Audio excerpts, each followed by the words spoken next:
Good day and welcome to HTMi's podcast. Today we have the pleasure of chatting with Dr. Noëlle O'Connor from the Limerick Institute of Technology. Hi Dr. O'Connor. Hello Anthony, how are you? Thank you very much. Dr. O'Connor, could you tell us a little bit about yourself? As Anthony just introduced, I work now in Limerick Institute of Technology. Previously I've been working in Dublin Institute of Technology and also Warford Institute of Technology. My research interests are really film-induced tourism because of an interest that I've had in films, travel and marketing. And I'm also starting some research on President Kennedy and his association with the Wexford, where I live in southeast of Ireland. I'm currently working in Limerick, as Anthony said. So where did this interest in film tourism come about? Well, when I was an undergrad student, Anthony, we had to do a dissertation, and at that moment in time it was 1995 and Braveheart was being filmed in my home in Ireland, County Wicklow, and I wanted to find out how it impacted the area, but I was told really it was pointless because there's no data. So when I went to do my masters, I looked at the impact of Ballachisangel on Avoca in County Wicklow in Ireland.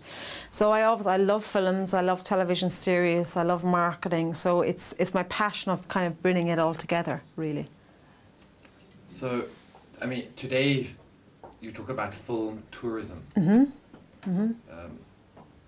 How does this work within hospitality? I mean, are we talking an industry on a global scale?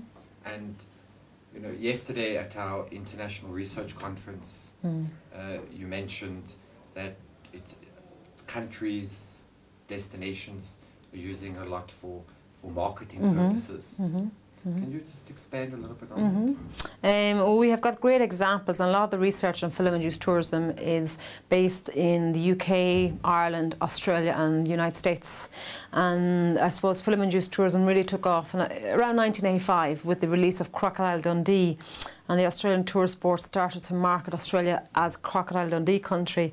And in the most recent years, we've obviously had Lord of the Rings, and Tourism New Zealand have kind of marketed that. And it's just been released or announced in the last few months that The Hobbit, the new Peter Jackson movie, is going to be filmed in New Zealand. But that was on the condition that New Zealand allocate resources for that. So it is a huge financially viable industry. But an issue we have is a concept called displacement, where a film is filmed somewhere but set somewhere else. So students go to see Cold Mountain, which is set in South Carolina, but filmed in Romania. Braveheart set in Scotland but filmed in Ireland. And that is an issue we have to deal with within film-induced tourism.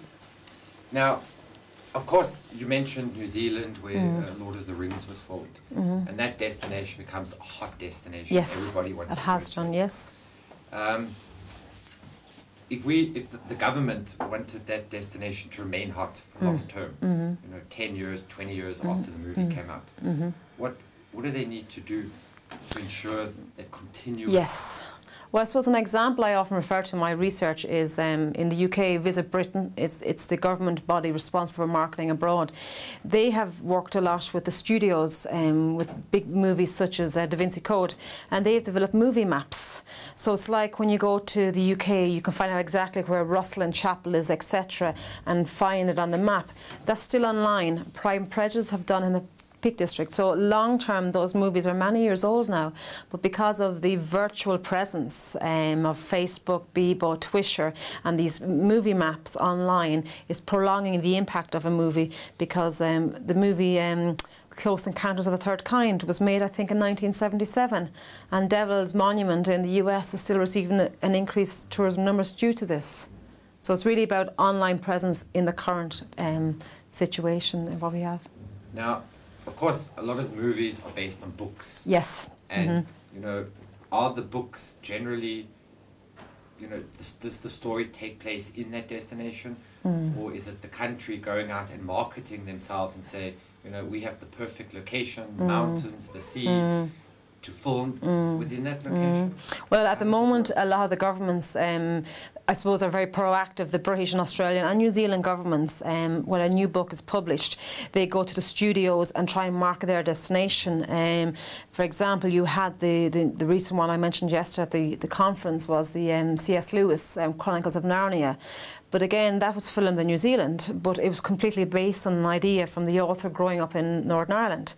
So Northern Ireland have actually developed the Chronicles Narnia kind of map. So when a film is linked to a book, it's even more successful because of all the Jane Austen books, all the Harriet books. The only thing is sometimes people are disappointed with the movie because of it's not real to life. So very proactive type of marketing, I think. You know, you have a lot of sequels to certain movies. Do you find that as well within this film tourism? You know, the country tries to promote the author to write a sequel, and the sequel gets filmed 5 or 10 years later in the same location. Well, I suppose that the most successful sequel of movies would be the Harry Potters. So they're kind of sequels, but they're individual stories. And again, in the UK, and they've developed this as a destination. And in the US, we obviously have the Harry Potter theme park, which opened a few months ago. But again, I suppose, are the governments encouraging authors to write new books to get filmed at their destination? It's not something that I'm really aware of, but it's definitely something that could be developed. But there would have to be, I suppose, financial incentives for them to do this. Correct. You know. So what research are you currently undertaking within this particular industry? Okay, well, I've finished obviously my PhD last year on film-induced tourism in Yorkshire in the UK. So I have 2 pieces of research I'm doing at the moment. And one, I'm working with Tourism Ireland, which is the National Tourism Authority in Ireland for promoting Ireland abroad. And I'm working with them on looking at the whole tourism situation in Ireland and how we can use film tourism to market Ireland, because it's free. It doesn't cost us anything. And then what I'm looking at as well is a childhood passion of mine is the impact of the linkage of President Kennedy to Ireland. I'm from the southeast of Ireland, and we call it kind of Kennedy country. So I'm going to look at the branding of Wexford and JFK and to see, is it working? Should we do something else? So really, it's 2 completely different areas, but it's very relevant in the Irish context at the moment. That's fascinating. How would you say your research fits into teaching? Well, I suppose I've just finished assignments with 2nd and 4th year students, and I asked them to look at film-induced tourism in Ireland. And because it's quite a new concept, they've never thought about it. So what I do is, one, I get them to do assignments based on the research, and also I use my publications as case studies within the class. And I think if the students can see that their lecturer is, I suppose, an active researcher, they understand, okay, new research is important, we need to move forward with that. So I think it's setting a good example, and also shows the students that you can use the case studies in class. Last question. I mean, you've obviously seen many films, and you know, you're quite experienced in this field. God. What would you say is your favourite movie that related to film tourism? I'd say the one, now I know it's not completely true, as in, don't ask the Scots about this, but Braveheart would be one of my favourites, because I just think it's a very emotional film, a romantic type of film, and gives us a sense of history. That would be one of my top 5 movies of all time. And again, I've done a lot of research on it, so it gets me every time I watch it. What's your second one? Oh God, that is a question. Sound of Music? I like it.